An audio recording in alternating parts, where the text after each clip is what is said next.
The second of the principles as it relates to a kingdom-focused church is that of fellowship. Fellowship with other believers.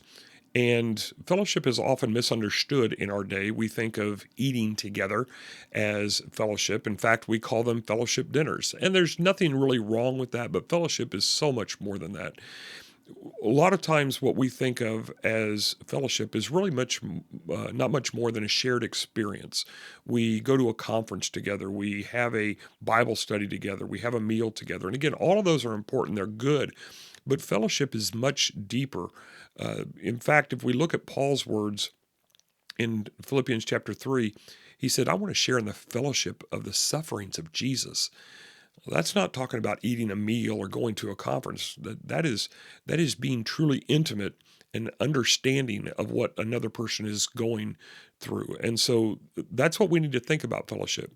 Now, our verse for fellowship is 1 Corinthians 1:10, which talks about the need to be united together, to be of one mind together. The book of 1 Corinthians is really about divisions. It's about divisions within the church.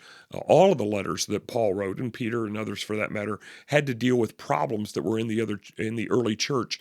And 1 Corinthians is about divisions of all kinds, between those who thought they knew more than others, between those who thought were richer than others, between those who thought that they had a special ability from God and others. But Paul begins this by saying that they are to be united. He has heard a message that has come to him in another town as he's writing back to Corinth, saying, you need to be united with one another.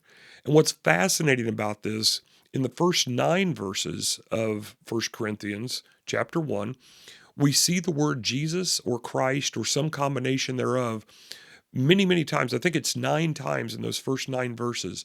So what he's trying to get at, what Paul is trying to help communicate to the church of Corinth, is that this isn't about your desires. This isn't about your wants. It's about Jesus. It's his church. It was Jesus who said, I will build my church. It's not about how you want it to run. It's not about how somebody else thinks it would be best run. It is how Jesus desires for his church to be and how he wants to build his church. Now, the reality is we all have thoughts, we all have passions, we all have desires, and some of those are very good, but some of those are challenging, and they create conflict within the church as well. And again, that's why each of the letters of the New Testament was written, was to engage or to deal with a particular type of conflict. For Corinth, in the first, what we call 1 Corinthians, that conflict was about division. So we need to be united. And that's where fellowship comes in. Again, fellowship is more than just saying hi. It's more than just getting together for a meal. It's more than standing or sitting in worship together. It's more than praying together. It's more than being in Bible study together. All of those things of which are important. Fellowship, though, is sharing life together. And as a church, if we will learn to share life together, to experience the joys with one another, to feel the pain and the sorrow with one another, as Paul wrote to the Romans, to have joy with those who are rejoicing and to weep with those who weep. That is what true fellowship is. That is what our desire should be as people of Christ.